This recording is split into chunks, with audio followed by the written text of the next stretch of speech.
peut pas parler de prostitution sans revenir sur la loi de pénalisation des clients qui a été votée, il y a 10 ans. On l'avait vendue comme, une grande avancée, féministe et sociale, mais bon, heu, 10 ans après, on peut se demander, si ça a réellement fait changer les choses. Si, l'exploitation, des femmes, si, ça a pas rendu, si ça a pas fait tomber dans la misère encore plus de femmes, prostituées. Ensuite, ce serait bien de revenir sur la proposition de loi du Rassemblement national de rouvrir, des maisons closes, qui nous montre encore que bon, l'extrême droite peut prétendre, apporter des solutions à des choses dramatiques de manière un peu simpliste et surtout derrière cette idée, on peut se dire que, est-ce qu'il y aurait pas une volonté de banaliser, et bien, l'achat, du corps des femmes et surtout une volonté, bah, de vouloir réguler le marché. Ensuite, il va falloir parler aussi de la réalité du terrain, qui est que, bah, en France, des dizaines de milliers de femmes, prostituées sur le territoire français sont, bah, majoritairement des femmes, étrangères, souvent précaires et parfois sous emprise, de réseaux. Et en parlant de réseau, il va falloir aussi aborder, bah, la question scandaleuse des jeunes issus de l'aide sociale à l'enfance qui sont happés par des réseaux prostitutionnels. Donc c'est toutes ces choses-là qu'on va essayer de mettre au débat, de voir, quelles sont vos idées et on a très hâte de vous écouter. Maître Branco étant absent, écoutera religieusement lorsque, la conférence sera rediffusée, sur l'alvéole, Agora et donc maintenant je vous invite à me mentionner pour que je puisse vous donner la parole. Anna, je viens de t'envoyer une invitation à parler. Bonsoir Anna, Bonjour, bonsoir. comment vas-tu? Bon, ben, ça va. Nous, dans la ruche 3 des femmes, nous avons pris très à cœur ce débat de la prostitution parce que ça entre en plein dans le mille dans les droits des femmes. Oui. Et donc, je voulais prendre, prendre la parole maintenant pour, comme une façon d'encadrer le débat et donner quelques chiffres pour que nous ayons tous en tête de quoi on parle. Et donc pour commencer, vous aviez parlé, Ina, des femmes étrangères. Donc effectivement, entre 80 et 90 des femmes prostituées sont victimes de traite. Donc c'est donc une forme d'esclavage. Et il y a 500 000 dans toute l'Europe et 48 000 en France. Pour la plupart, ce sont des Africaines, surtout nigériennes, mais il y a de plus en plus de Latino-américaines. Elles viennent de pays étrangers en difficulté par guerre et ce qu'elles ont en commun, c'est qu'elles ont subi des violences avant de tomber dans les réseaux de traite. L'âge, vous parliez de l'ASE, l'âge est de plus en plus jeune. Actuellement, est, est d'être entre 14 et 15 ans. Là, nous entrons dans la pédocriminalité. Donc, dans ce type de débat, il y a toujours des personnes qui sont mal à l'aise parce qu'ils pensent que, bon, les femmes clientes, ça existe, les hommes prostitués, ça existe aussi. Mais les chiffres sont parlants, ce sont des chiffres officiels euh, de l'État français. Donc 94 des prostituées sont des femmes ou des filles, 42% sont mineurs et les clients sont à 99% des hommes. Et il y a un autre type de prostitution qui est la prostitution occasionnelle, qui devient de plus en plus fréquente, et c'est la précarité qui pousse ces jeunes femmes ou adolescentes à le faire. Ce là, les milieux sont plus il y a des femmes des milieux aisés, des milieux moyens, mais ce qu'elles ont tout en commun, c'est qu'elles ont subi des violences sexuelles avant d'être dans la prostitution et que les hommes demandent des pratiques de plus en plus violentes. Et ils ne demandent pas un acte sexuel simple, on va dire, mais ils demandent de les humilier, de les frapper, parce que le plaisir vient de voir la souffrance de la femme et leur soumission obligée. Mmh, donc dans les débats de la prostitution, mon intervention va durer 3 minutes, 3 minutes d'horloge, hein, Ina, donc je te rassure. Nous Dans vous les débats sur écoutons. la prostitution, il y a souvent 2 positions. Donc la position de régulation, la position de d'abolition. Donc nous avons regardé ces 2 positions et en 2016, la France, a choisi l'abolition, la punition des clients, tout ça. Mais pourtant, est-ce que la situation s'est améliorée? Beh, on a regardé les chiffres, juste un petit peu. Nous avons posé le regard sur, le modèle scandinave qui propose des sorties dignes, de redonner une dignité à ces femmes et ça marche beaucoup mieux. Donc là, dans ce cas d'abolition, ça serait, pour toutes les femmes, victimes de traite et aussi pour les femmes, qui sont en précarité. Ce qu'ils font, c'est de mettre en place des mécanismes pour, sortir de la traite, de donner les moyens pour perfectionner les enquêtes, policières et créer des foyers. Ils existent déjà des foyers en français, en cas que quelqu'un me dise. Il existe des associations qui aident à sortir des femmes dans la prostitution de la prostitution, notamment le mouvement du nid, mais c'est enfin, ils ont une puissance infime par rapport au problème. Donc créer des foyers pour femmes prostituées, qui soient bien équipées, éducatrices, avocates, professeurs de français, parce que beaucoup ne parlent pas la langue, assistantes sociales, intervention d'un médecin à la demande, une maîtresse d'école pour leurs enfants, parce que ce sont des femmes qui ont des enfants qu'elles doivent placer partout avec une tante ou avec une autre prostituée qui ne travaille pas ce jour-là parce qu'elle a ses règles, donc elle, voilà, peut se reposer un peu et ces enfants doivent être scolarisés parce que la plupart, ne le sont pas. Avec une prise en charge à 100 des séquelles physiques et psychiques et ce qui fait assez intéressant le modèle scandinave, c'est qu'il leur donne les installations nécessaires pour apprendre un métier. Soit aide à la personne, ménage, espace vert, et ça a réduit énormément, le nombre de prostituées. Donc aussi, ça serait intéressant qu'ils puissent avoir les études soit élémentaires, soit jusqu'au baccalauréat, avec un service de garderie pour leurs enfants, les enfants qui ne soient pas en âge scolaire et pour les victimes qui ont besoin d'une protection particulière, parce que des fois les sicaires ne sont pas loin, les proxénètes peuvent les menacer, qu'elles aient la possibilité de changer de département, des régions ou même d'identité. Donc ça serait dans un cas où on décide, que c'est plus l'abolition. Et dans notre cas, la régulation, donc ce que nous avons pensé, c'est vrai que nous avons regardé le modèle allemand et ça n'a pas très bien marché.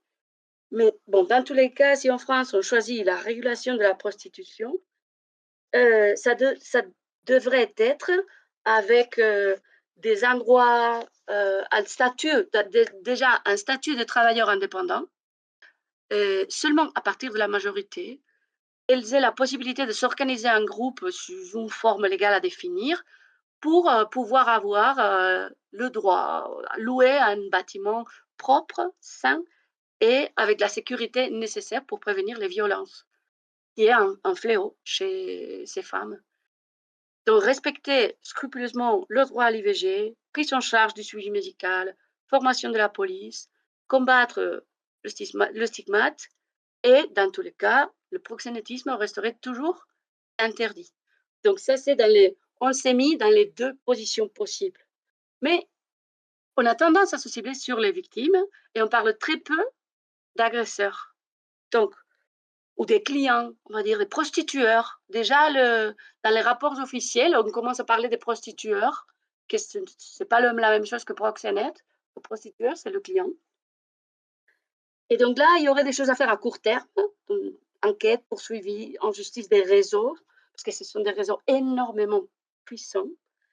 À moyen terme, un changement d'archétype, qui concerne l'objectification des femmes et à mettre en valeur des comportements masculins qui ne passent pas par la violence, ni par l'infantilisation des femmes et on recherche des comportements égalitaires parce que ça reste un rite de passage masculin. C'est une espèce de maturité ou hem, c'est une façon de démontrer la masculinité, le fait d'avoir recours à des prostituées et à long terme, ça serait un enseignement aux écoles, des attitudes égalitaires entre filles et garçons et du respect du corps de l'autre, en désexualisant les qualités des filles.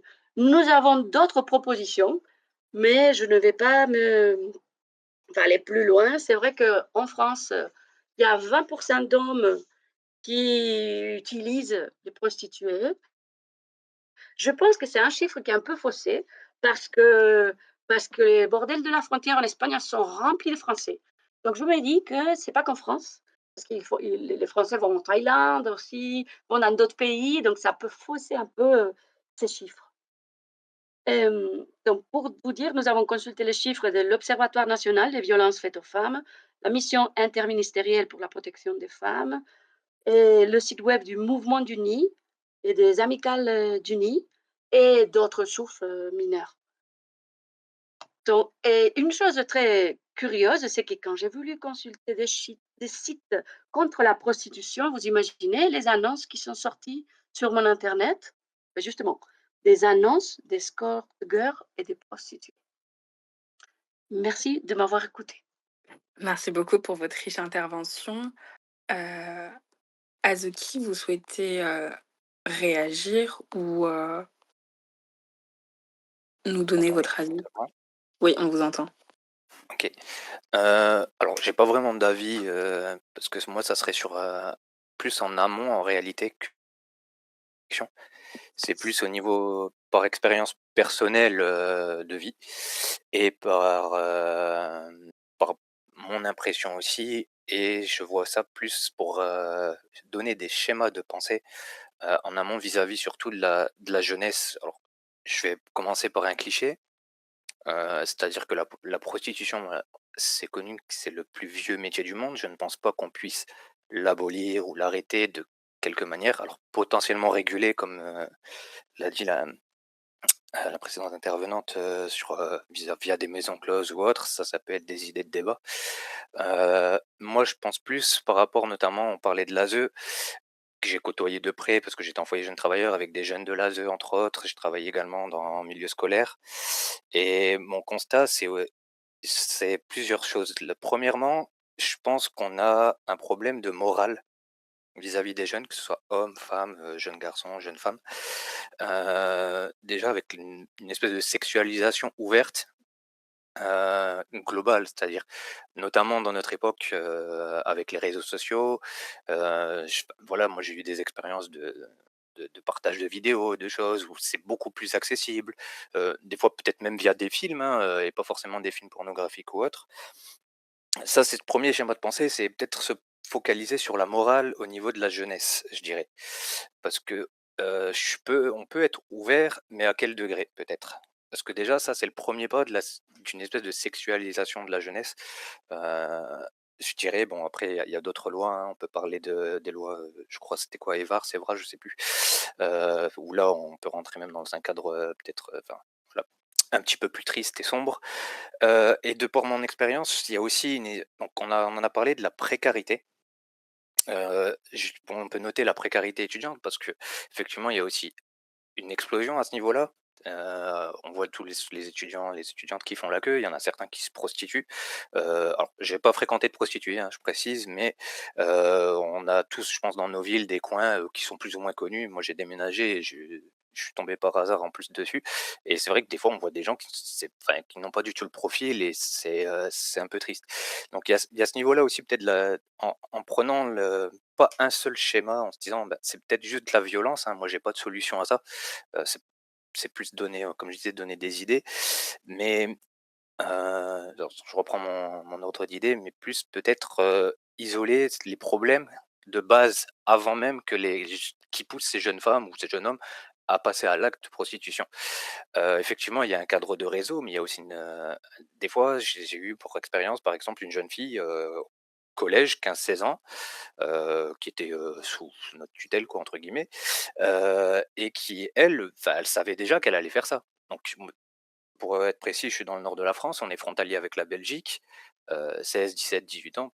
Voilà, elle a juste traversé la frontière et c'était en pleine conscience. Il y a personne qui l'a forcée, c'était, ben, moi, c'est facile. Alors après, j'ai pas le background, peut-être qu'il y a effectivement eu des violences, sexuelles ou autres ou des abus, à ce niveau-là. Et pour revenir sur, sur un autre schéma de pensée aussi, quand je parlais de morale, de sexualisation, on voit aussi l'évolution des plateformes du type, OnlyFans, Mime et je crois que j'en passe. Heu, Peut-être aussi penser à une régulation à ce niveau-là. Parce que je crois que j'avais vu passer une information où il y a des jeunes filles qui arrivent à outrepasser, les règles de vérification d'identité et cetera et qui se retrouvent sur des plateformes. Mais au-delà de ça, un exemple récent qui peut être intéressant, c'est une dame qui est connue sur ces plateformes. Ils ont fait une espèce de de maison d'anges, enfin, comme les anges de la télé-réalité, ce genre de choses, sur des réseaux comme TikTok, ou autres. Donc et elles sont connues ces jeunes femmes pour promouvoir ce type de plateforme et ce type de contenu et elles ont fait un contenu, à part, hein, où il y a pas il y a pas de, comment dire? D'actes sexuels ou autre, mais voilà, ou mais elle le promeut d'une manière ou d'une autre, pardon, en disant, bah: «Je gagne autant, je fais ça». Est-ce qu'on peut le laisser enfin, peut-être penser à, comment réguler cela? Pas forcément le supprimer, est-ce que c'est possible? C'est plus donner voilà, essayer d'avoir des axes à ce niveau-là, parce que je pense que déjà, ça passe beaucoup par l'éducation, au-delà de la précarité, hein, donc je sépare bien l'éducation et la précarité, mais déjà par l'éducation et je pense que à ce niveau-là, aussi, c'est peut-être même alors ça, c'est peut-être idéaliser la chose, mais faire une fuite de cerveau. Parce que je me dis des gens que si on les prend tôt, qu'on leur donne une bonne morale, qu'ils n'ont pas forcément envie et je pense même au niveau de l'ASE, hein, des gens qui n'ont pas forcément de cadre familial et autres ou des cadres un peu difficiles, heu, c'est peut-être des gens qui ont un potentiel mais qui ne l'exploitent pas. Moi, c'est quelque chose qui m'a attristé dans mon expérience, hein, avec les jeunes et cetera et je me dis: «Mais des fois, ils se sous-estiment ou alors ils se disent: "C'est la facilité"» ou voilà, c'est un petit peu enfin voilà, moi je lance juste des idées. J'ai pas de solution appropriée, hein, c'est juste pour, peut-être essayer d'en parler, mais donner des axes de pensée un petit peu, à ce niveau-là. Voilà. Surtout que je suis un homme, je suis pas, dans le dans la tête, d'une femme, bien sûr. Donc, peut-être que d'autres auront, un peu plus d'idées. Merci beaucoup, Lican. Oui, moi, j'aimerais aborder le truc, sous un angle, peut-être différent. C'est-à-dire que on est, nous, la France, dans un carrefour. C'est-à-dire qu'on est, entre l'Espagne, la Belgique, le Luxembourg, l'Allemagne, la Suisse, en fait, que des pays qui, valorisent ou, permettent, légalisent, peu importe, la prostitution. On est les seuls, nous, à dire, «Non, stop, exploitation, OK, l'exploitation, tout ça, je suis d'accord». Mais peut-être qu'on peut contrer justement ce marché de la prostitution en s'inspirant des meilleures idées des pays qui sont autour de nous. Je pensais par exemple, en Allemagne, la prostitution, elle est légale et encadrée, enfin je crois. Tout ce qui est bordel, c'est autorisé. Heu bon, en fait, il y a aussi un statut légal, enfin il y a plein de trucs comme ça. Les Pays-Bas, c'est aussi très proche du modèle allemand. Heu, enfin donc une forte traçabilité. En Italie, la prostitution, elle est autorisée individuellement. Enfin, voilà. En France, non, je crois bien.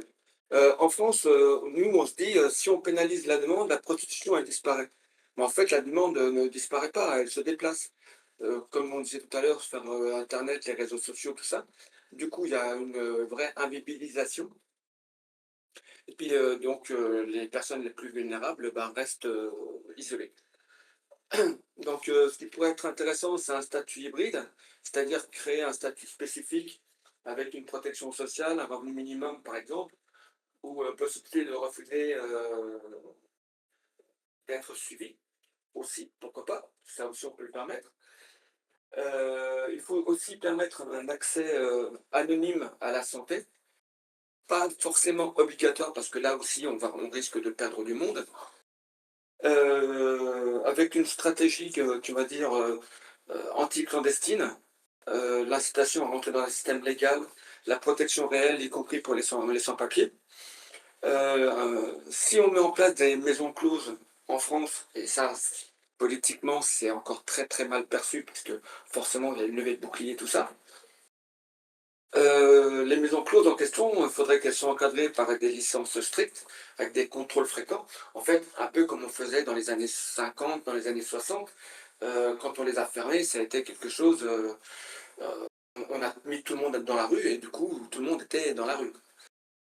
Donc, ah oui, et un truc qui pourrait être aussi abordé, c'est, alors là, je vais peut-être lever des, comment dire, peut-être que des gens vont se lever contre moi, mais dans les prisons, vu qu'il y a des UVF, pourquoi pas permettre la possibilité de, parce qu'il n'y a pas que des délinquants, il y a aussi monsieur tout le monde qui a cramé, je sais pas moi, un feu rouge et qui se retrouve en prison, ou bien qui n'a pas payé sa pension alimentaire, enfin des trucs comme ça. Il y a aussi le côté, on peut aborder les personnes en situation de handicap qui n'ont pas forcément la possibilité de rencontrer des gens, ou enfin, ouais, vous m'avez compris. Enfin, bon, je vais synthétiser un petit peu, c'est qu'en France, la sécurité, mais il n'y en a quasiment pas. La visibilité, bah, du coup, comme on a caché tout le monde, elle est faible. La lutte, elle est donc contre la traite des êtres humains, elle est incertaine. Les conditions de travail sont précaires. En Allemagne, bon, bah, la sécurité elle est meilleure. Pareil pour la visibilité, les conditions de travail. Il n'y a qu'au niveau de la traite, mais au niveau de la traite, on peut très bien s'inspirer de la Suède, qui, elle, enfin, voilà, quoi. Enfin, tout ça pour dire, on peut peut-être aller chercher ailleurs, appliquer les meilleures idées ici, et puis en fait, faire en sorte de sécuriser le système en n'oubliant personne. Voilà, c'est bon pour moi. Merci. Alors, avant de passer la parole à Lee Strong, j'allais vous demander si quelqu'un voulait réagir et Anna s'est manifestée. Donc, si quelqu'un d'autre veut réagir aux propos qui viennent d'être tenus, vous pouvez également.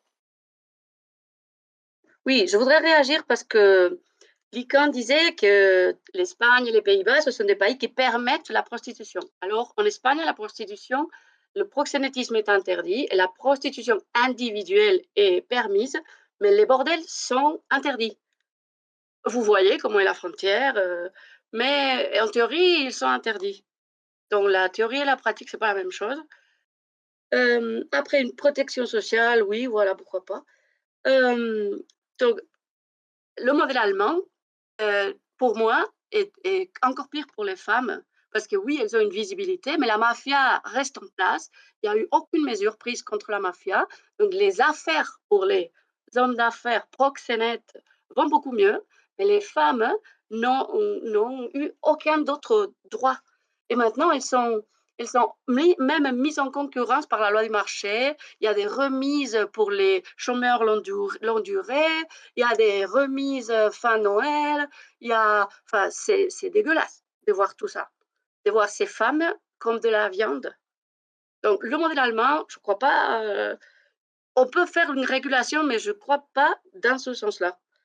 Et après, il y a une chose qui m'interpelle, c'est que nous sommes, Alenga et moi, et tout le reste, ce sont des hommes.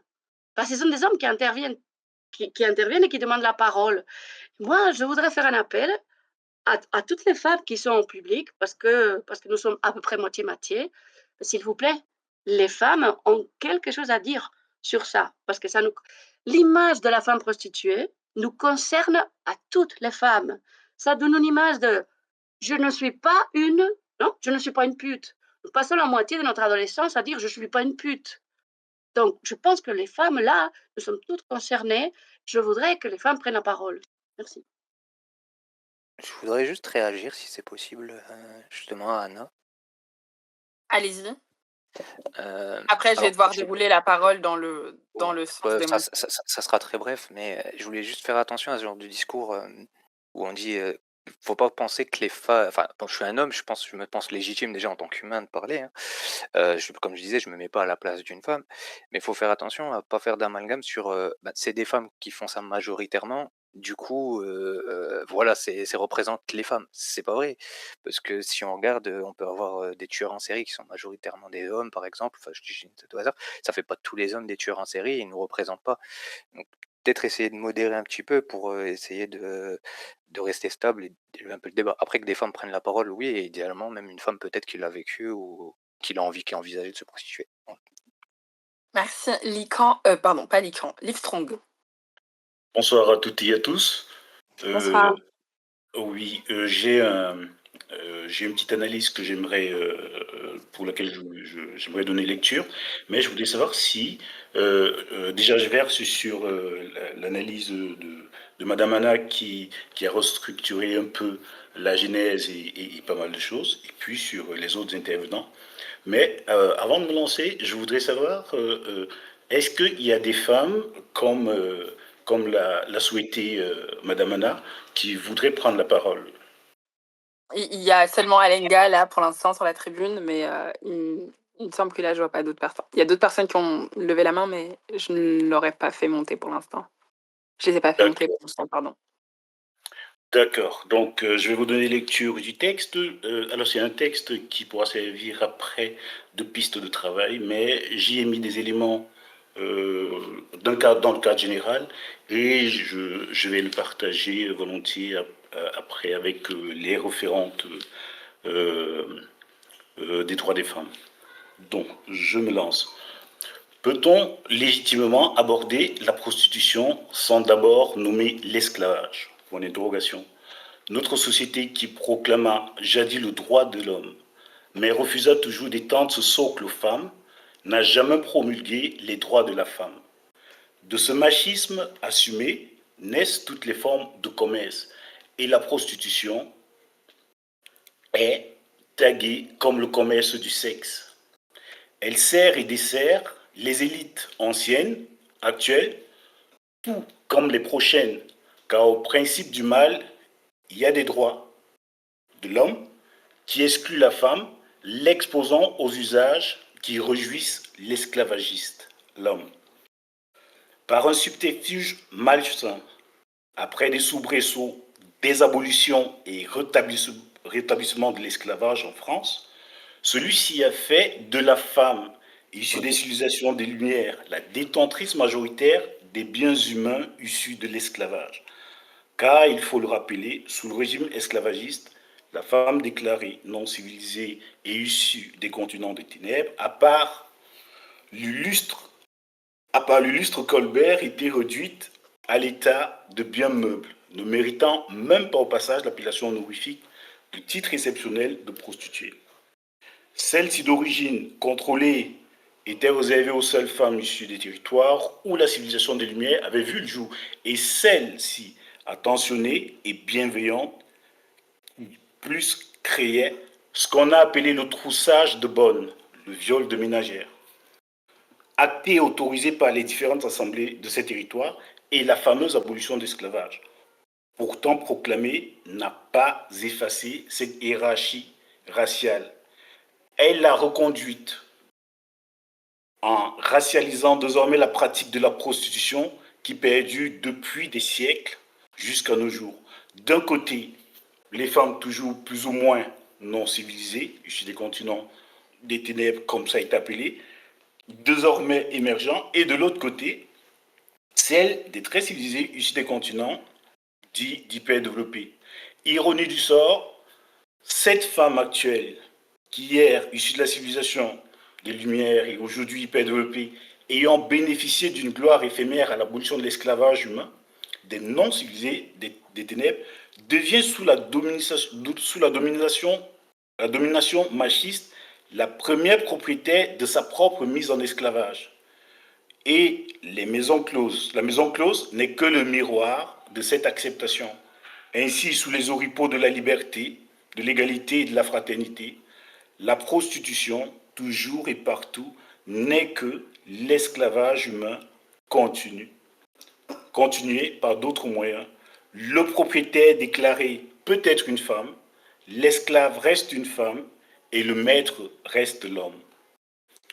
Et les maisons closes, hier comme demain, n'auront jamais eu d'autre propriétaire que l'homme esclavagiste. Même quand une femme en tient le registre, les exemples abondent. Le téléphone rose qui fit la fortune de Xavier Niel est de la prostitution. Le même Xavier Niel que nous connaissons tous et qui soutient encore aujourd'hui les élites actuelles. Si on regarde du côté des monarchies du Golfe, qui excellent dans une exploitation de la prostitution sous des formes dont la moindre description est de l'ordre de l'insoutenable, mélangeant bestialité, cruauté, maladive et pratiques inhumaines. C'est ce dont a fait allusion Madame Anna. Mais quand le tristement célèbre couple Ghislaine Maxwell et Jeffrey Epstein, détenteurs du plus grand réseau mondial connu actuel de prostitution, mêlant esclavage, commerce et exploitation d'êtres humains sous toutes les formes, de vices et de sévices, passe sous les radars à l'Assemblée nationale française, dont la présidente refuse une commission d'enquête parlementaire pour faire mine d'un quelconque intérêt, alors on est en droit de se dire que la prostitution, c'est toujours les élites et que sous le prisme de l'esclavage sexuel, elle a des beaux jours devant elle. Et de ce triste constat tiré, avec peine et meurtrissure, ma conclusion conforte mon analyse. Madame Anna a dit tout à l'heure que les femmes doivent au premier rang réagir car ce sujet ce sujet est le leur. Mais les hommes sont consommateurs. Les hommes sont instigateurs de la prostitution. Ils sont consommateurs. Ils sont garants de cette prostitution. Le combat, je suis désolé, il est pour les femmes, mais il implique les hommes. Et nous, dans le mouvement des ruches, si on a conscience que les hommes ont la part belle dans la prostitution, je crois que les femmes seront beaucoup plus respectées et que nous aurons beaucoup plus d'alternatives à, mieux percevoir la chose et à la contrôler comme il se doit. Voilà mon propos. Je partage le texte avec vous et puis je vous remercie. Merci beaucoup, JL Weiss, à vous. Merci. Bonjour à tout le monde. Dans un premier temps, moi, il y a quelque chose qui me fait assez m'interroger sur notre façon d'aborder le sujet, souvent sous le même angle que la drogue, j'ai remarqué. C'est-à-dire que parce que le constat d'un échec, que nous n'arrivons pas à supprimer la prostitution en France ou à la réduire à la marginalité, disons, qui sera déjà un succès. Eh bien, du coup, nous abandonnons l'idée de la combattre et nous allons l'accompagner dans une régularisation, une légalisation partielle ou totale, en l'encadrant, lui donnant des statuts et tout. Écoutez, si vous pensez, enfin, moi je le pense en tout cas, parce que je ne souhaite pas pour mes propres enfants comme avenir de métier, si vous pensez que ce métier de prostituée, homme ou femme d'ailleurs, parce que ça touche les deux sexes en passage, dans une moindre mesure pour les hommes, certes, mais il y a des hommes aussi.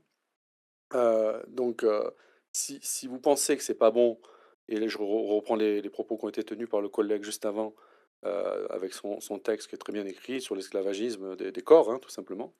Eh bien, si vous pensez que c'est pas bon, bah, il faut l'interdire, il faut le marginaliser au plus possible, et s'en donner les moyens politiques de le faire.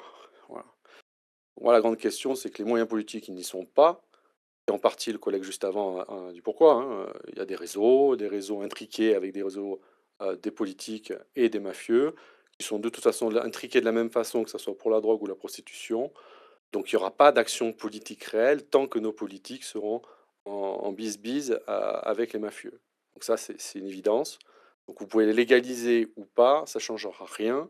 Ça sera toujours les mêmes personnes qui tiendront les réseaux, qui sont quand même la grande majorité de la prostitution en France.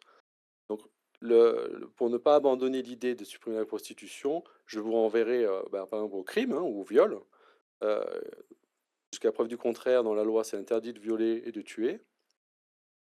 Pour autant, il y a quand même des crimes et des viols. Pas qu'un peu, puisqu'en France, c'est 220 viols de femmes par jour. Par jour, 220. Vous voyez?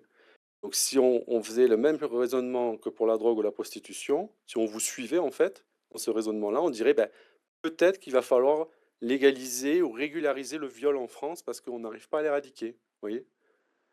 Donc c'est rentrer dans ce type de schéma et moi je m'y refuse. Voilà, moi je m'y refuse. À partir du moment où je considère que, c'est mauvais pour mes enfants, Si vous pensez dans ces idées-là que c'est mauvais pour les autres, il faut pas le souhaiter. Donc ça, il faut pas le souhaiter, il faut le combattre. Il faut s'en donner les moyens. Moi, je pense que le problème, il est là, c'est qu'on ne combat pas vraiment la prostitution, comme la drogue d'ailleurs. On s'en donne pas les moyens. Il y a des pays qui le font. Ils arrivent à marginaliser les deux. Je prends l'exemple de Cuba, c'est un pays où quand vous allez visiter pour aller trouver de la drogue ou des prostituées, il va vraiment falloir aller les chercher. Hein, on va pas vous les présenter au coin d'une rue. Ils seront pas, vous les verrez pas. Faut vraiment aller les chercher. Voilà, vous en trouverez, hein, ça existe hein, quand même. Hein. Il y a une façon dont l'État n'a pas interdit totalement, il a vraiment rendu à la marge de la société. Vous voyez? Donc bah, on pourrait faire un peu la même façon, avoir une vraie politique où on tend à marginaliser le plus possible et à se donner les moyens d'y arriver, que ce soit pour la prostitution, la drogue. Au passage, l'éducation à la sexualité et la pornographie telle que nous la vivons, nous la voyons depuis je dirais 40-50 ans, depuis mai 68, en gros, c'est ça, la libération de la sexualité.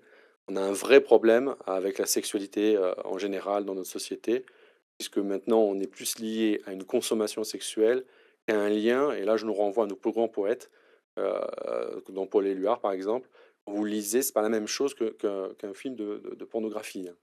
On est on est sur deux mondes différents de la sexualité, vraiment. Donc peut-être que ça aussi, ça y joue beaucoup. Donc voilà, se donner les moyens politiques, arriver vraiment à une solution où on refuse la traite des corps. Voilà, moi, c'est ma vision. Merci beaucoup, Rocco. Ça n'a pas la même connotation, Rocco et Roca, du coup, hein, du tout. Excusez-moi. C'est pas grave. Moi, c'était un retour d'expérience que je voulais faire. Moi, j'ai travaillé pendant 3 ans dans, on va dire, le quartier à pute de Lyon, qui s'appelle le quartier de Perrache. Et ce que je veux témoigner, c'est de beaucoup de choses. Déjà, le fait que ceux qui, on va dire, vont y vivre dans ces lieux, c'est absolument insupportable. Celles qui, on va dire, étaient le soir en camionnette, alignées les unes après les autres, étaient bien souvent d'origine Afrique noire. Et c'était connu comme quoi, bon, c'était des réseaux mafieux, c'est clair. Donc là-dessus, c'est sûr qu'il y aurait déjà un travail à faire.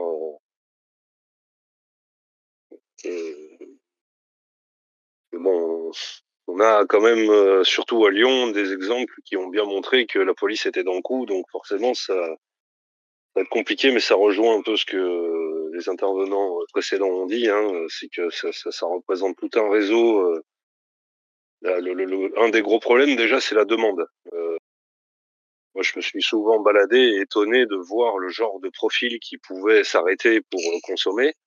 Je suis désolé de parler ainsi, mais voilà. Il y avait de tous les âges, il y avait de toutes les origines.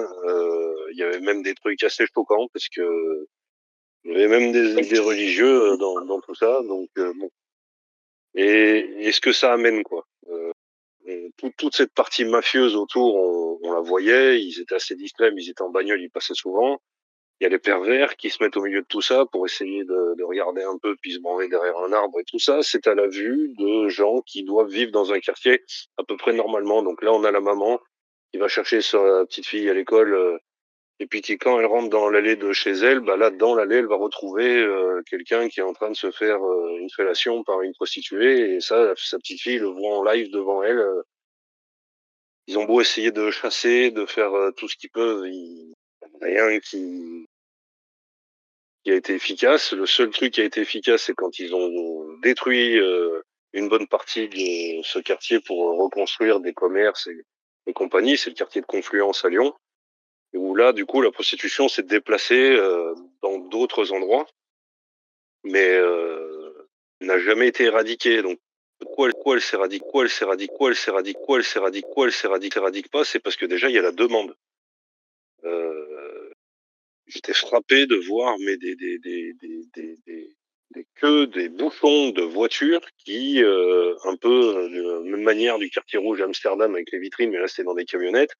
Et les mecs regardent, ok, ils jaugent, quel est le prix. Et là, dans ces voitures, il y a tout public. Hein, et vraiment, certains seraient surpris, hein. Il y a du public où on va vraiment pas se les imaginer, là, puisque normalement, on va dire, par le biais de leur religion, ils devraient pas se trouver là, ce genre de personnes. Et donc déjà, il y a un souci de demande. La demande, elle est là. Donc déjà, il faut traiter cette demande, effectivement. Je rejoins J.L. Way sur le fait de dire, il y a peut-être aussi une autre manière de penser la sexualité. Il y a quelque chose qui a été agressif quand même dans les années 80-90 avec l'arrivée du porno, que ce soit sous toutes ses formes et surtout via Internet. Il y a quelque chose qui s'est passé là-dessus, c'est clair. Mais c'est là où, bon, mon témoignage, là où je voudrais l'amener, c'est de dire que, bon, peut-être que la maison close n'est pas la solution première, mais en tout cas déjà que ce soit dans un espace qui n'est pas dans l'espace public vraiment à proprement parler, c'est-à-dire dans la rue, je pense que déjà ça serait une première bonne chose, entre guillemets. Je suis pas sûr que vouloir le combattre et l'interdire complètement, ça serait la bonne solution parce qu'à mon avis, la demande est là et ça va ouvrir justement après le champ à toute la partie escorte dans les chambres d'hôtel ou dans les Airbnb avec des réseaux mafieux là qui pourront agir sans aucun contrôle. Bon, la maison close va peut-être pas non plus empêcher ce genre de réseau, mais il pourrait déjà l'amoindrir. Déjà, il y aurait une bonne partie des personnes qui passeraient peut-être par ces maisons closes plutôt que par le biais de escorte, site internet, numéro de téléphone et compagnie. Juste voilà, moi je voulais donner ce contexte de dire quand c'est dans la rue, pour l'avoir vécu, il est absolument insupportable de vivre au milieu de ça et pourtant j'étais jeune avec ma testostérone et à me dire ah dis donc la mini jupe elle est belle et compagnie, mais pour autant Bon, j'en ai vu merci les pour dérives. votre Voilà. bon, merci pour votre intervention. Alenga Alenga et après Anna pourra réagir. Ok, bonsoir à tous, bonsoir Louis. Donc en fait, je voulais déjà rebondir sur ce que disait, je sais plus comment il s'appelle du coup, Rocco, je crois. Oh non, mais non, du coup, Rocca, qui justement parlait du public, comment dire, qui consommait la prostitution. Je voulais rebondir sur deux faits divers de l'année dernière, dont le fait divers d'Emma, de 15 ans, donc en mai dernier, qui a été prostituée de force, qui a fugué de chez elle et qui a été prostituée de force. Et quand les parents ont enfin réussi à la récupérer, elle a été enlevée et reprostituée et l'État ne l'a pas protégée, l'État ne l'a pas soutenue. Et la deuxième affaire, c'est, vous le savez, hein, l'affaire Pellico, où elle a été, cette dame, prostituée à son insu par son mari, et qui justement, de la même manière, avait un public assez large. Et j'évoque ces points-là simplement pour parler de la protection, en fait.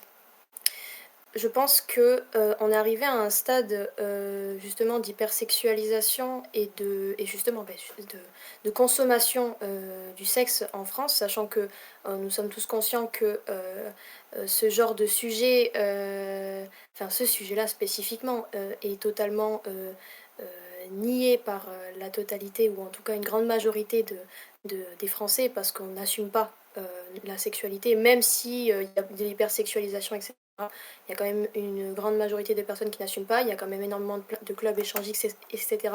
Ce qui n'a absolument, et on est tous d'accord avec ça, rien à voir avec la prostitution.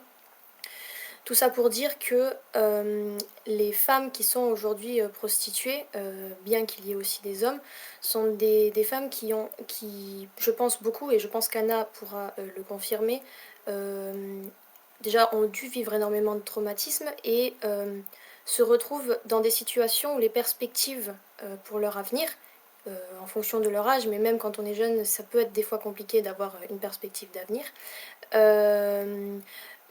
être bloquées en fait. Et de ce fait, il me semble important de ne pas, par rapport à notre propre réalité, par rapport à notre propre façon de voir les choses, de faire les choses brusquement. La première affaire, c'est de protéger ces femmes-là, c'est de surveiller le plus possible, c'est-à-dire d'encadrer. Justement, il me semble que, et c'est de cette manière-là que j'aborde le sujet des maisons closes, il me semble que répertorier ces femmes les protéger économiquement, leur trouver la possibilité d'avoir un logement, comme disait Anna, de s'occuper de leurs enfants, de leur permettre d'aller voir des gynécologues, comment dire, de criminaliser ces hommes qui ne vont pas respecter les règles qui n'existent pas finalement, vu qu'il n'y a pas de règles. En fait, le problème, c'est que on arrive dans une situation où si on interdit la prostitution, elle existera toujours, mais on la verra pas et ça pourra même être pire. Et si on l'autorise mais sans réfléchir, ben au final, ça pourra être de la même manière extrêmement grave parce qu'il n'y aura pas de contrôle.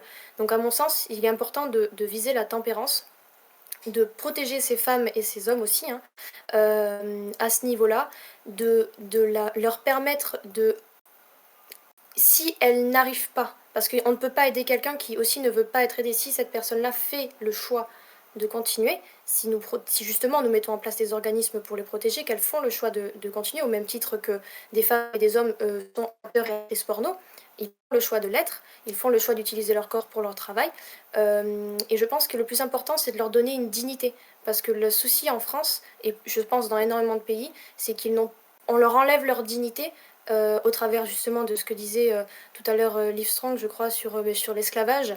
C'est effectivement une grande partie d'esclavage. N'oublions pas, on parle de prostitution de mineurs, mais vaut mieux, je pense, parler de pédophilie. Au même titre que l'inceste, c'est de la pédophilie, mais on change les mots et ça induit en erreur, c'est de la pédophilie. Je pense sincèrement que à partir du moment qu'on encadre et qu'on protège les gens, qu'on surveille et qu'il y a des statuts spécifiques, déjà les dérives au fur et à mesure du temps seront moindres. Peut-être que les gens se détourneront de ces métiers-là, mais on ne peut pas forcer les gens. Il faut éduquer à la fois la personne qui, quand je dis éduquer, attention, je prends du recul, éduquer dans le sens où elle ou il peut, comment dire, envisager de faire autre chose au travers de ses capacités, de ses talents, de son intelligence, voilà, de tout ce qu'un être humain peut offrir à sa propre vie et aux gens autour de lui, mais aussi éduquer, et c'est là où on rebondit encore une fois sur le sujet de la jeunesse et de la hypersexualisation et de la consommation de la sexualité, éduquer en fait les jeunes, les plus jeunes ou même les personnes qui ont un certain âge, hein, déjà à se respecter eux-mêmes, parce que si on ne respecte pas les autres, ça veut dire qu'on ne se respecte pas déjà soi-même, mais aussi du coup à respecter ne serait-ce même que les autres et même les enfants. Quand on voit tous les gestes déplacés que les adultes ont envers les enfants, mais qui sont totalement normalisés, au même titre que des gestes déplacés que des hommes ont envers les femmes, et inversement. Et je pense que c'est un sujet beaucoup plus profond que simplement oui, faut tout interdire parce que mon acquis de conscience fait que je ne peux pas supporter qu'il y ait des prostituées. Ben non, je pense que le problème c'est qu'on ne peut pas choisir nous-mêmes à notre niveau qu'une personne fasse ou ne fasse pas quelque chose. Au même titre qu'on pourra pas, même si on interdit, pardon, qu'on interdit, si on interdit l'alcool ou si on interdit la cigarette, il y aura toujours des alcooliques, il y aura toujours des fumeurs. Vaut mieux le contrôler et aider les gens plutôt que les bloquer. Enfin voilà, je Si je voulais peux juste réagir, dire ça. Voilà. Euh, si je peux réagir à ce que... Javana, attends, ouais, un instant, parce que je pense que Javana veut prendre la parole depuis très longtemps. Je ne sais pas si Ina l'a vu, parce que elle était très en haut. Ah, en effet, pardon. Ina, est-ce que vous l'avez Tu vu? peux prendre la parole. Bon, en attendant, JL Waze, tu peux prendre la parole. Merci, ouais, je vais juste réagir aux Je- propos de Alenga. Vous savez, Alenga, si, comment dire? Ce que vous dites, en fait, ça se passe dans beaucoup de domaines. Dans beaucoup de domaines, on bloque les gens pour pas qu'ils se fassent du mal, vous voyez? Il y a plein de domaines où on fait ça. Et c'est la psychiatrie, par exemple, c'en est un. Il y a plein de domaines où des jeunes, on va les empêcher de se suicider parce qu'ils ont une tendance suicidaire, etc. Donc, quand vous dites: «On peut pas empêcher les gens de se prostituer», parce que vous comprendrez, on peut pas les forcer. Ah si, on peut puisqu'on le fait pour d'autres. Vous voyez? Donc c'est pas pour moi, c'est pas un argument ça. Et interdire, dire: «Ouais, on peut pas interdire parce qu'on on peut pas», et je reviens à ce mon argument de tout à l'heure, j'aimerais que les gens qui veulent ne pas interdire parce qu'ils pensent que c'est un échec l'interdiction, toutes les interdictions de loi sont des échecs. Il y a des crimes, c'est interdit. Il y a des viols, c'est interdit. Il y a des vols, c'est interdit. Donc si on part sur ce principe-là, alors Il faut tout légaliser. Il faut tout réguler. Vous voyez? Il faut tout accompagner. Il faut tout aider. Et vous comprenez, ça marche pas comme ça. Évidemment qu'on n'éradiquera pas la prostitution, comme on n'a jamais éradiqué les crimes, ou les viols, ou les vols. On les a jamais éradiqués. Pour autant, on n'a jamais remis en question l'idée que c'était mal de tuer, que c'était mal de voler, que c'était mal de violer. Et donc, par la même logique, si vous suivez une évolution morale, si vous, vous considérez qu'il est mal de mettre une femme ou un homme sur le marché qui vendent son corps et que vous ne le souhaitez pas pour votre propre enfant, ça, c'est un argument fort, ça. Si vous avez des enfants et que vous ne souhaitez pas ça pour vos enfants, c'est que quelque part, si vous êtes altruiste et ouvert sur les autres, vous ne le souhaitez pas non plus pour les autres. Donc à ce moment-là, il faut se battre contre ça. On peut aider les gens à s'en sortir, bien évidemment, c'est-à-dire si vous brisez un réseau, ces jeunes femmes, qu'elles soient albanaises, qu'elles soient du Niger ou ailleurs, parce qu'il y a beaucoup de réseaux qui viennent de l'Est ou de l'Afrique noire. Donc, si vous voulez les aider, parce qu'effectivement, en plus, elles sont droguées, les profs sont dans des conditions dégueulasses, bien évidemment, quand vous brisez le réseau, ces gens-là, on va pas les laisser dans la rue crever, quoi. Ça, c'est le côté humain, c'est normal. On va les prendre en charge, on va les aider. Mais il faut briser ces réseaux. Parce que ces gens, ils sont dangereux. Les réseaux, ce sont des gens très dangereux. Il ne faut pas les réguler. Il faut les éradiquer, les meneurs. Il faut les empêcher d'agir. Ce sont des criminels. Hein. Je peux juste Ouais. répondre. Et pardon. Et, et à part ça, je voudrais dire une chose, c'est pourquoi, parce qu'on a parlé que Monsieur Tout-le-Monde, c'était celui qui avait accès au corps des femmes. Et je voudrais un peu recentrer le débat. Je pense qu'on est tous d'accord qu'il faut aider les victimes. Mais et les agresseurs, enfin les prostitueurs, on fait quoi avec cette demande qui fait que les réseaux n'arrêtent pas d'amener des nouvelles marchandises, femmes. Et donc, qu'est-ce qui fait que Monsieur Tout-le-Monde ait ce rapport à la femme, à l'accès au corps d'une femme, à la coaction, à la contrainte avec l'argent. Donc, on a parlé du porno. Est-ce qu'on peut parler de la socialisation et du rapport à la violence? Alors, Est-ce qu'on peut je faire pourrais, quelque chose par rapport à ça? j'aimerais bien réagir si c'est possible. Parce que justement, depuis tout à l'heure, j'entendais. Alenga, tu souhaitais réagir? Oui, excuse-moi Zoé, je veux juste réagir à ce que vient de Pas de dire souci.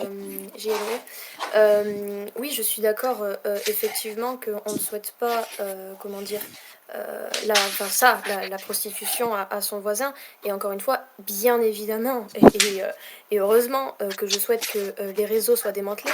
Mais encore une fois, avant d'essayer de choper le gros lot, on va dire, d'attraper le gros lot, il faut déjà réussir à trouver le bout, un bout du fil par où commencer. Et je pense que la première chose à faire, c'est de protéger les gens. Pour protéger les gens, il faut les voir, il faut aller les chercher, il faut les répertorier, il faut les écouter, il faut les accompagner. On ne peut pas décider à la place de quelqu'un de faire quelque chose. Et c'est intéressant parce que vous avez rebondi sur le sujet de la contrainte pour quelqu'un qui veut se suicider, etc. Alors, dans le stade d'une personne qui veut mourir, là, c'est très particulier parce qu'il y a des débats sur le comment dire, le fameux suicide assisté ou comment dire, l'euthanasie qui est entré aussi d'ailleurs dernièrement dans les comment dire, dans les actualités. Hormis dans ces sujets-là, moi personnellement, je suis entièrement contre le fait de forcer quelqu'un à faire quelque chose, dans la mesure où de toute manière, si on force quelqu'un à faire quelque chose, ça ne sera jamais constructif. Accompagner quelqu'un, lui parler, revenir, etc., c'est un travail long. Il y a des gens qui sont capables de le faire. Il y a des gens qui aiment faire ça. Il y a des gens qui vouent leur vie à aider les autres, les personnes qui ne comprennent pas, les personnes qui ont des blocages. Que ça soit des personnes qui sont formées pour ou non. Et donc par conséquent, je pars du principe que protéger ces femmes, est le plus important. On ne peut pas laisser des gens sans comment dire, sans aide. Pour moi, au moins me dire que ces personnes-là sont dans un lieu sécurisé, on sait qu'elles y sont, on sait qu'elles pratiquent là, et on sait que s'il y a une dérive, elles seront protégées. Le temps de permettre à tout le monde, parce que c'est un mouvement de masse, ce n'est pas une personne ciblée, ce n'est pas nous tout seuls qui pouvons prendre une décision, ça ne relève pas que d'une seule personne. On ne peut pas choisir de prendre une décision parce qu'on a décidé que nous, c'était mieux comme ça. Non, il faut que il y a l'avis de tout le monde qui entre en compte et pas que le nôtre. Voilà, je voulais juste finir sur ça. JL, est-ce que vous voulez rebondir sur les propos? Après, je vais devoir passer la parole aux autres personnes. On a 6 personnes qui sont en attente. Ouais, vite fait. Bon, moi, je suis d'accord avec vous, Alenga, mais sur le fond, il faut aider les gens. Mais enfin, moi, je connais un peu ces réseaux et ces réseaux, ce qu'on vous en sortez, en général, ils vous laissent pas sortir comme ça, hein. Donc, si vous voulez libérer ces jeunes femmes et ces jeunes hommes qui sont mis sur le trottoir dans ce type de réseau, il faut éradiquer le réseau, tout simplement. Il faut éradiquer le réseau. Après, vous les aidez, parce qu'après, elles se retrouvent seules pour le coup, si elles se font pas reprendre par ailleurs. Mais voilà, éradiquer les réseaux. Il faut être impitoyable. Voilà, impitoyable avec ces gens. Il n'y a que ça qui savent. Vous savez, ce sont des gens violents. Il n'y a que la violence qui les calme. Je vous le dis de suite. Ce ne sont pas des gens raisonnés. Voilà. Merci. Yavana, vous pouvez prendre la parole. Oui, merci, Oui, Ina. Ah, Euh, bonjour. Pardon. Anna? Ah, Javana? Javana, oui, oui, oui. Non, vas-y. J'irai après, Javana. Vas-y, vas-y. Gracias. Disculpa. Ok, moi je voulais juste parler un peu de santé mentale parce que je crois que c'est un sujet qui est très important, la santé mentale et l'économie, parce que les deux, que ça soit le néolibéralisme et la santé mentale, sont les deux grandes notions, je crois, les axes importants à débattre par rapport à ces questions-là, par rapport à un possible monde comme il est écrit, où on aimerait vivre. Est-ce que quelque chose comme ça fait partie de ce monde-là? Moi, étant femme, je sais que ça l'a vraiment nuit à beaucoup de choses dans mon éducation et le fait que je devienne femme et tout ça. Pour beaucoup de femmes dans mon entourage, mes filles et les jeunes personnes aussi, je vois que ça crée énormément de problèmes. Alors moi, je crois que le débat, je le mettrais plus au niveau de la santé mentale, des gens qui utilisent ce service-là, de voir est-ce que c'est un besoin d'affection, est-ce que c'est un besoin de contrôle, de domination et quelles sont les nécessités à combler et les remplacer par quelque chose d'autre. Et offrir à ces gens-là, ces femmes-là, ou ce réseau, parce que oui, il y a une économie, on ne peut pas juste arrêter une économie et penser que tout va bien aller. Mais je crois qu'il faudrait l'interdire tout simplement. Merci. Bonne soirée. Merci. El Tilmar. Oui, bonjour à tous. Merci de me donner la parole. Je trouve qu'il y avait des points intéressants dans JLWay et dans Alanga. Je vais commencer par donner mes paradigmes, comme ça éclairera peut-être plus mon propos par la suite. On est dans un endroit mondialisé et ça a été montré qu'effectivement la prostitution dehors de nos frontières avait d'autres régulations et que certains pouvaient traverser les frontières ou aller même plus loin comme en Thaïlande. Je suis assez d'accord que le fait d'interdire, ça ne marche pas et elle est louée, l'a très bien dit, on interdit plein de choses et finalement ça continue. Et que du coup, je suis quand même toujours dans une approche d'éducation et de montrer plutôt une bonne voie, une morale à chacun. Une chose, alors qui peut-être pourra choquer, mais on est comme aussi, je pense que chacun peut disposer de son corps comme il veut. Chacun peut faire ses tatouages ou faire ce qu'il veut de son corps en toute logique.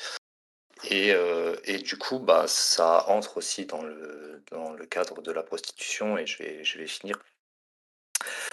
Et que malheureusement, il y a beaucoup de gens qui commencent aussi des mineurs et que aussi malheureusement en France, on protège très mal les mineurs et que ça vient souvent des enfants placés, de toutes ces choses-là qui peut arriver à avoir des dérives.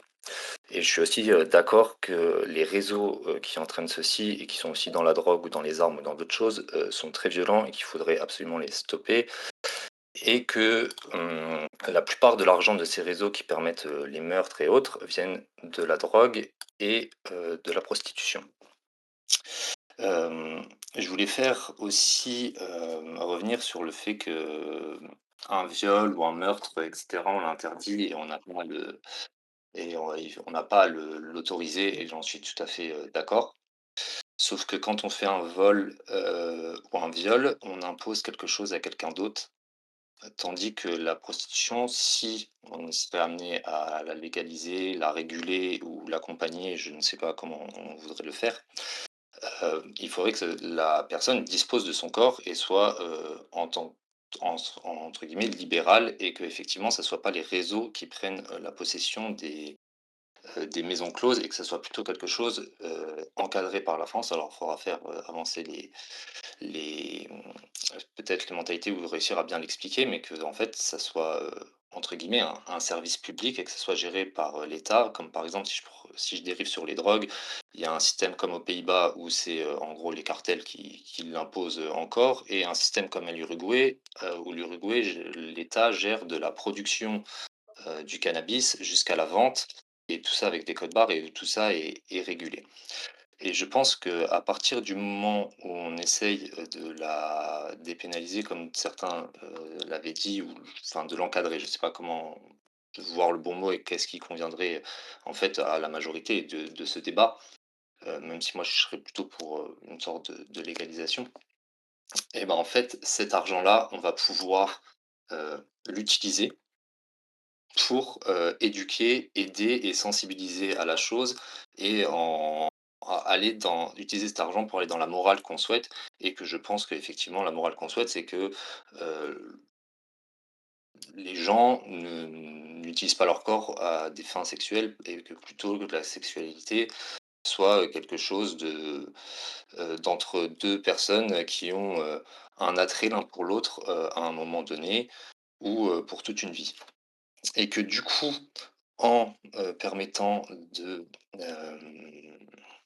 réguler ça et de couper, une partie des vivres des réseaux, cela les affaiblirait.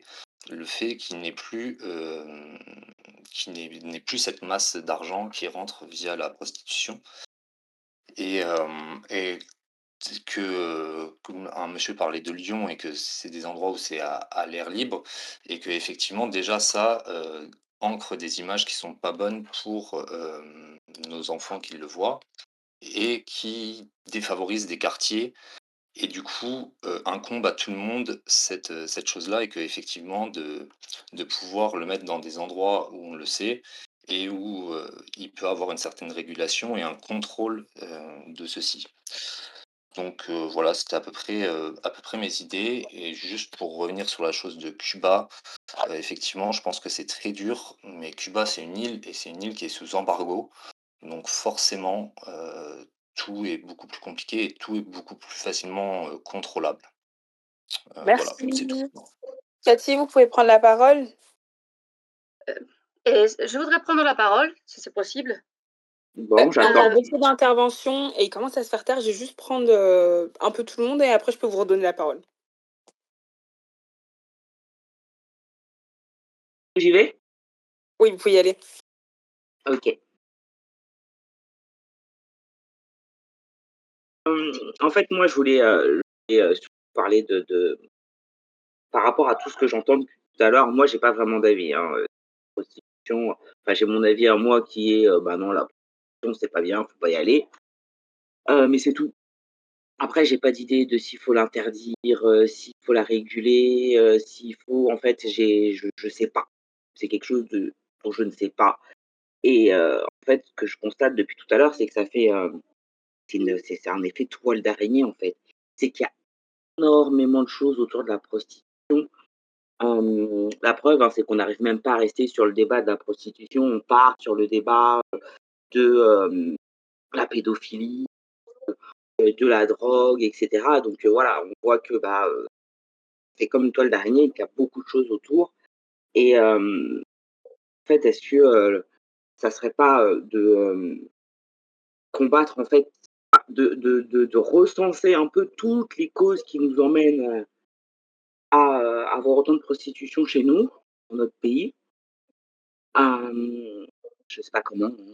Non, je pense qu'il y a des, personnes qui font des études et qui peuvent vous dire, hein, les éléments qui sont, économiques, voilà, de la précarité. Est-ce que, c'est au niveau de la scolarité qu'on a des échecs parce que, bah, il y a des personnes qui trouvent, pas leur voie et de pouvoir gagner leur vie, manque, avec ce talent, n'est-ce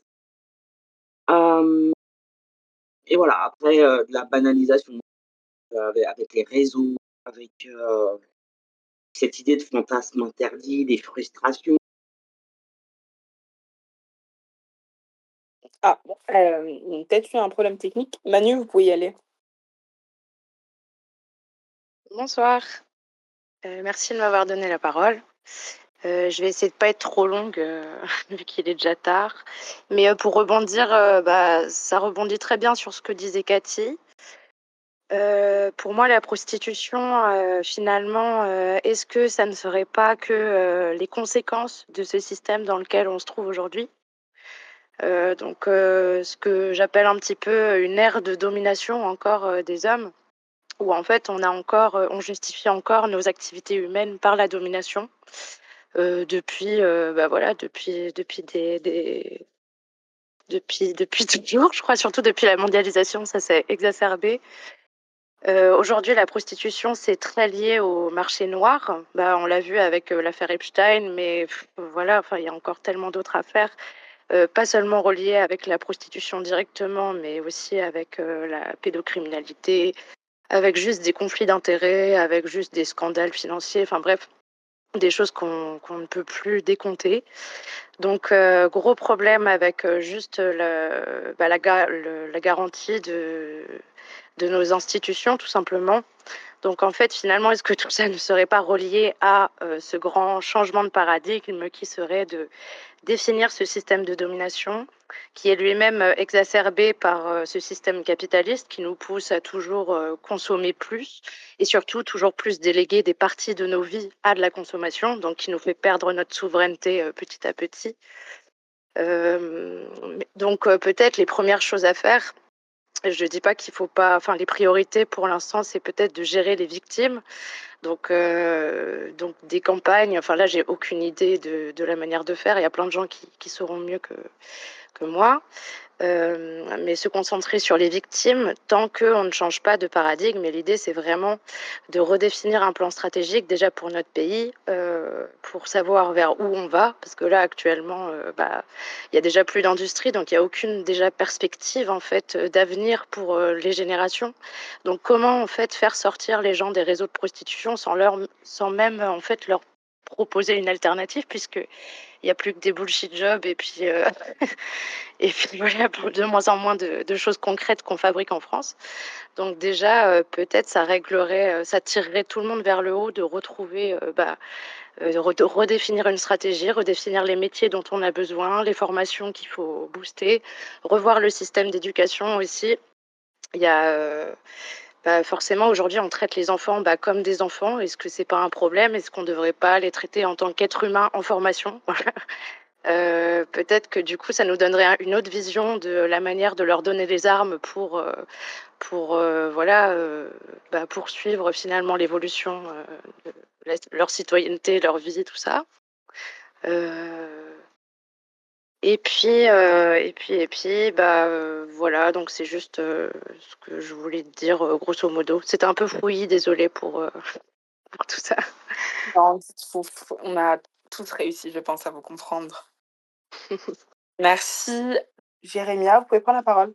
Oui, bonsoir à tous. Bah, Bonsoir. écoutez, j'ai entendu plein de choses intéressantes. Mais peut-être que dans un certain nombre de prises de position, on essaye plutôt de réguler les conséquences, ce qui n'est pas du tout une mauvaise chose. Donc du coup, je vais apporter une grille de lecture un peu moins, avec un peu plus de hauteur dans le sens moins d'émotionnel. Je vais regarder ça du coup sous le prisme de l'anthropologie. L'anthropologie nous dit tout ce qui perdure dans une société, en fonction de sa géographie et de ses époques, tout ce qui perdure dans une société humaine, donc des groupes d'hommes, a une raison d'être. Sinon, elle perdure pas. une histoire un peu de sélection, on va revenir un peu à la nature des choses. On confond parfois la nature des choses, je prétends pas que c'est ce qui a été fait ce soir, loin de moi, mais on confond parfois entre la nature des choses et leurs conséquences. Une chose qui a été très vraie, qui a été dite, c'est qu'à travers le temps, il y a toujours une histoire d'offre et de demande. Donc ça, on peut pas y couper. En tout cas, pas avec les cultures qu'on a aujourd'hui. Ce que je veux dire, c'est que anthropologiquement, si, les groupes d'hommes échangent des calories. Ils échangent des calories. Et quand on paye pour une sexualité, on échange de la calorie. L'argent vient de quelque part où on a donné de la valeur, et donc du coup on a de l'argent, et donc du coup on a de la calorie, hein. Prenons pour exemple, qui est très significatif, argent égale calorie. Bon, il se trouve qu'effectivement, ce qui permet aux civilisations humaines de perdurer dans le temps, il y a tout un tas de mécanismes qui se produisent dans le temps et dans l'espace, qui se reproduisent sans arrêt et qui mènent à des sociétés stables. Et donc c'est déjà une des premières choses. Le fait d'avoir de la sexualité en abondance pour les hommes, puisqu'il faut je vais revenir après sur la sexualité des hommes, mais toujours est-il que, heu, ça permet de la survie et des sociétés stables. Au-delà d alors là, on parle de la prostitution, mais il y a plein d'autres choses, hein, typiquement l'homosexualité, c'est quelque chose qui perdure dans nos civilisations et qui mène à la soit à la collaboration, à la survie, soit à des sociétés plus stables qui sont en réalité tout ça lié à la calorie, faire perdurer nos gènes, rester vivants et faire perdurer nos gènes. C'est un truc un peu très, anthropocentré, j'ai envie de dire, ma vision en tout cas. Ensuite, pour ce qui est de la sexualité de l'homme, si nous regardons la sexualité chez les animaux, chez les primates par exemple, hein, qui sont nos plus proches cousins, on voit que ça s'organise de façon différente. Typiquement chez les chimpanzés, eh bien, il y a un échange, entre les mâles et les femelles. Il y a pas de couple, à proprement parler. Donc du coup, c'est une sexualité qui est un peu différente, dans le sens où il y a des échanges entre les mâles et les femelles en période d'ovulation, et cetera. Le but évidemment de procréer. Si nous regardons chez les gorilles, eh ben, c'est tout à fait différent. Il y a pas d'échange de mâles et de femelles. Il y a un mâle dominant, qui a une sorte de harem, et donc il est bâti, il est constitué pour, n'avoir qu'un harem et défendre son harem. Chez nous, chez les hommes, évidemment, c'est différent, on le voit bien. Mais c'est surtout que, la société actuelle et dans bien des cas, même dans le passé, la sexualité, masculine, j'espère ne pas outrer, tout un tas de gens par cette par cette grille de lecture calorique, mais la sexualité masculine, notamment aujourd'hui, était une sexualité, de frustration. De frustration dans le sens où, la demande, heu, dépasse l'offre, ce qui fait que les femmes ont plus facilement accès à la sexualité masculine que les hommes. Pour un gars, c'est beaucoup plus compliqué de trouver une conquête, que pour une femme. On peut dire ce qu'on veut, je j'ai pas envie de rentrer dans ces détails, mais aujourd'hui, je pense que c'est assez facile de le voir. Une femme met un truc sur Tinder, elle va avoir 100 réponses. Un mec met un truc sur Tinder, il en aura pas du tout. Et donc la sexualité masculine, et ça se retrouve beaucoup aussi chez les animaux, c'est une âpre sélection, pour faire perdurer ces gènes. Dit autrement, il y a une offre et une demande qui est complètement différente. Ça, c'est une première chose. Et puis, évidemment, au-delà du système hormonal féminin et masculin qui sont différents, et cetera, j'ai pas trop envie de rentrer dans l'anthropologie pure, mais néanmoins, ce qu'il me semble évident, c'est qu'effectivement, ça perdure à travers le temps. Si ça perdure à travers le temps, eh bien, je pense que au lieu de le nier et de dire, voilà: «Je ne veux plus d'esclaves et je ne veux plus de prostitution», ce qui me semble être, obsolète en réalité comme façon de penser. Effectivement, je pense que ça doit être régularisé, puisque je ne dis pas que toutes les prostituées, que tous les pauvres sont prostitués, mais je pense qu'une majorité quand même de prostituées sont pauvres, un peu comme les délinquants, hein, en milieu carcéral. Vous voyez que, bah, c'est essentiellement des pauvres, hein. Il y a très peu de riches dans le milieu carcéral. Non pas que tous les pauvres sont des délinquants, mais que tous les délinquants, sont pauvres, hein. Donc je pense que c'est un peu le même résultat, pour la prostitution. Dit autrement, je ne dis pas que toutes les pauvres se prostituent, mais toutes celles qui se prostituent, je pense que c'est pour un gain d'argent dans une société qui invite à répondre à la loi et de l'offre, du commerce, et cetera. Notre société, elle est un peu fondée là-dessus. Bref, tout ça pour dire que, je suis sorti de tout ça dans le sens où, les hommes et les femmes ont des pulsions sexuelles, je nie pas, les uns et les autres, mais ce qu'on observe, c'est que clairement, la sexualité, masculine est une sexualité, de frustration où on parle de la misère du désir, et cetera, tout un tas de bouquins qui parlent de ça, et Jérémia, qu'effectivement je pense que vous avez beaucoup de choses à nous partager. Malheureusement, le débat va toucher à sa fin. Il y a encore quelques personnes qui n'ont pas parlé. je Je suis suis désolé. désolée de Très bien. couper, mais je vais devoir distribuer la parole. OK, si je peux terminer avec une phrase? Allez-y. Je pense qu'en réalité, une bonne partie du problème qui est cité depuis le début, sans vouloir hérisser le poil de chacun, mais c'est que, le masculin est soumis à ses pulsions et qu'il y a un travail qui est à faire. Alors je ne dis pas qu'il n'est pas à faire chez les femmes, hein, mais je pense que tout particulièrement, il y a un travail à faire chez les hommes quant à la maîtrise de leurs pulsions. Ce qui pour moi est un signe de virilité, quelque part. Voilà, je terminerai là-dessus. Merci. Isolde, tu peux prendre la parole et ensuite Anna conclura. Bonsoir. J'étais en train de en gros, moi, je j'ai une vision, je sais pas si c'est ma vision personnelle, mais plus un partage d'échanges que j'ai eu avec des personnes et des femmes qui ont, pratiqué ce métier-là. Et qui, l'ont fait alors, ça c'était par choix, hein, elles ont voulu faire ça à des moments alors pour autant, je suis tout à fait d'accord de devoir protéger surtout la jeunesse et les mineurs et cetera de ça, mais pour autant, il y a des femmes qui, font ce choix de métier, et je pense qu'en le légalisant, on leur permet en effet d'avoir, d'être, bah, justement plus, heu d'être moins en proie aux dérives, de ce qui pourrait advenir. Moi, je sais une de ces femmes me disait, «Ben, moi, quand un homme me demandait tel ou tel, heu, agissement sur mon corps et cetera, je n'étais pas d'accord. Je disais: «Bah, non, ça je me le sens pas» et la plupart du temps, les hommes respectent et il y a en effet quelquefois certains qui ne le font pas et c'est en ça que c'est très important d'avoir un cadre juridique, qui leur permettre quand, la personne ne respecte pas le contrat de consentement finalement, de pouvoir, les protéger en fait mais pour autant et je me souviens de une de ces femmes, par exemple, parce qu'on parle beaucoup du besoin des hommes, et cetera. Mais moi, je connais une de ces femmes qui était, une veuve, qui est dont le mari est décédé assez jeune.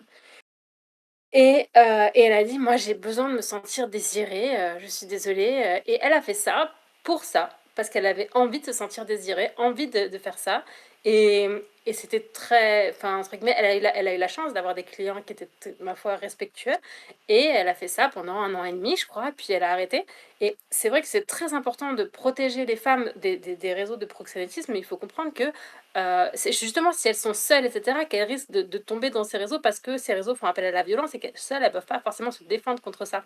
Mais en soi, ben, pour moi, chaque femme devrait être libre de faire ce qu'elle veut de son corps, en fait et dès lors qu'elle est d'accord et volontaire, on peut en effet, éventuellement proposer des services d'accès psychologique si vraiment on a peur que les femmes, en effet, puissent être influencées par par tel ou tel, paradigme ou quoi. Mais en tout cas je pense que dans les trucs que j'ai entendus qui me semblent vraiment, vraiment, importants, c'est enfin c'était Alinga qui disait un accès au gynécologue parce que je pense qu'en effet, ces femmes qui pratiquent ce métier ont vraiment plus encore besoin que les femmes qui ne le font pas peut-être ou je ne sais pas, on dirait quand même plus ou moins, mais en tout cas, accès à un gynécologue, moi je pense à accès à une sorte de permanence juridique qui leur permet en effet en cas d'abus de pouvoir, montrer du doigt: «Tel homme et cet homme ne respectent pas la femme» en fait. Donc voilà, je pense que ouais, je pense que la femme doit être libre de faire ce qu'elle veut de son corps et pour autant, des femmes qui choisissent ce métier, moi j'en connais, ça ne veut pas dire que c'est la majorité et peut-être qu'en effet beaucoup le subissent, je dis pas le contraire. Mais pour autant, et ben, ça devrait être un droit de pouvoir faire cela. Hem j'ai pas trop le temps de m'attarder sur les assistantes sexuelles pour les personnes handicapées, j'ai vu passer ça aussi et j'aurais trop à dire sur le sujet.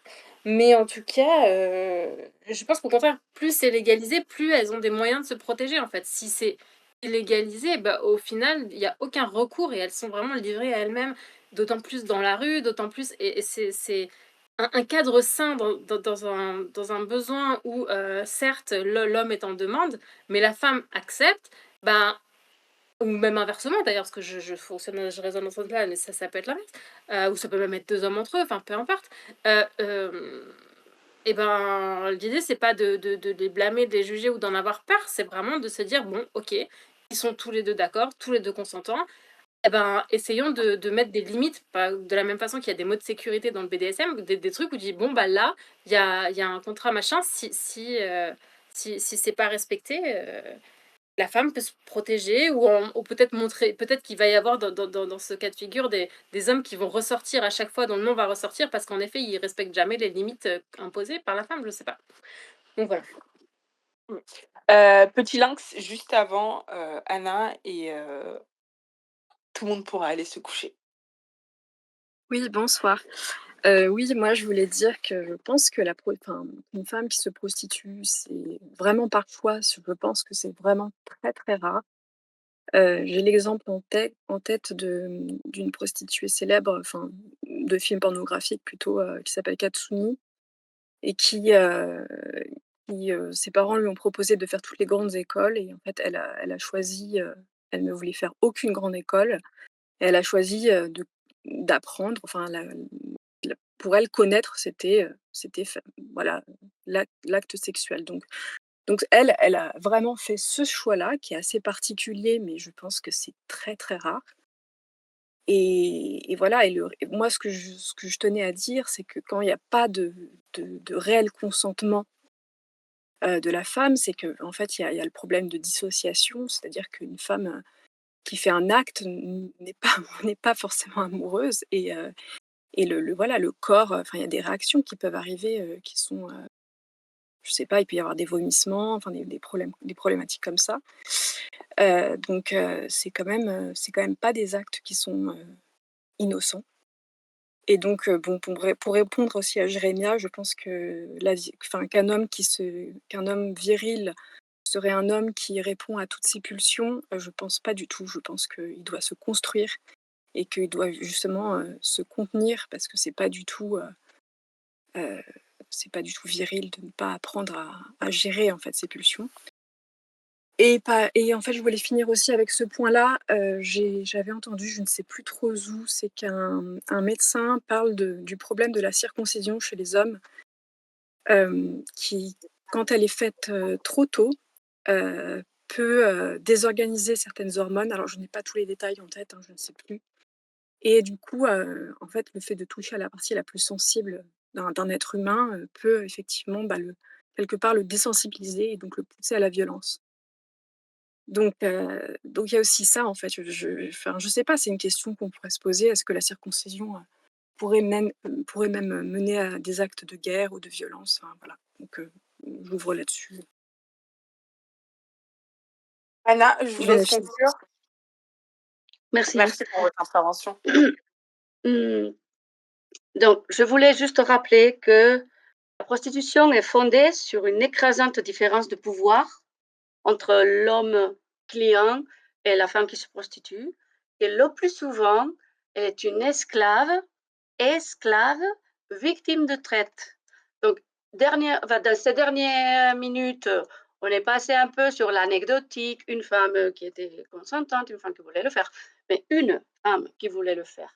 Donc si on donne la possibilité à ces femmes, à ces victimes de sortir de la prostitution de manière digne, on verrait combien de femmes, veulent, rester prostituées après et ça, c'est très intéressant, heu, d'écouter et de lire les témoignages des femmes prostituées qui sont dans le site web de Mouvement du Nid, qui est un mouvement français et c'est ce mouvement donne, un soutien à des femmes qui font de la prostitution ou qui sont déjà sorties. Donc peu importe, ils vont pas les obliger à faire quoi que ce soit non plus. Donc c'est très, très intéressant de voir comment ces femmes se dissocient, comme a dit quelqu'un il y a pas longtemps et comme, elles cherchent des mécanismes de défense, de dire: «Non, je maîtrise ma vie», alors que quand elles sortent, elles ont 65 de stress post-traumatique, des troubles de dépression affreuses, des tentatives de suicide, une dissociation corporelle, pratiquement à 100. Donc elles sont malades et des problèmes physiques, de foie, de tout. Vraiment, pas que gynécologique. Dans leur corps, d'être obligés à faire ça, leur corps est malade. Donc je pense que c'est important de penser à tout ça et aussi qu'il y a des femmes des milieux aisés, mais qui ont subi des violences sexuelles auparavant, dans une énorme, majorité. Donc il ne faut pas rester sur l'anecdotique. Je voudrais aussi dire, de la part de tout notre groupe des droits des femmes, que si vous avez des propositions citoyennes que vous voudriez partager avec nous, n'hésitez pas. Vous me contactez, soit moi, soit Lily ou soit, quelqu'un d'autre du groupe. Alenga, par exemple, qui est venue la dernière fois. N'hésitez pas parce que peut-être que vous avez une idée et que vous n'êtes pas très sûr de comment la mettre en mots. On vous aidera, volontaire. On sera volontaire pour tout ce que vous voudrez nous apporter. Parce que j'ai un petit peu parlé, mais nous avons plusieurs propositions citoyennes évidemment que nous mettrons sur, ruche.org, par rapport à ce sujet. Et Mala, je vois que tu écris, vous pouvez contacter Mala aussi. Merci Ina et merci à tous, de m'avoir écoutée. Merci beaucoup Anna, merci à tous pour vos interventions. C'est vraiment un débat très riche. Malheureusement, Maître Branco n'a pas pu être là, mais il écoutera du coup religieusement, comme je vous l'ai dit, cet audio. Il sera d'ailleurs sur l'alvéole Agora. N'hésitez pas à suivre toutes nos actualités. Je vous rappelle la conférence de Ghislain Benessa jeudi prochain sur son nouveau livre. Et on se dit à très bientôt pour un autre débat, cette fois-ci en présence de Maître Branco. Au revoir et bonne nuit, je l'espère, pour tous, ou bonne soirée pour ceux qui vont continuer le débat.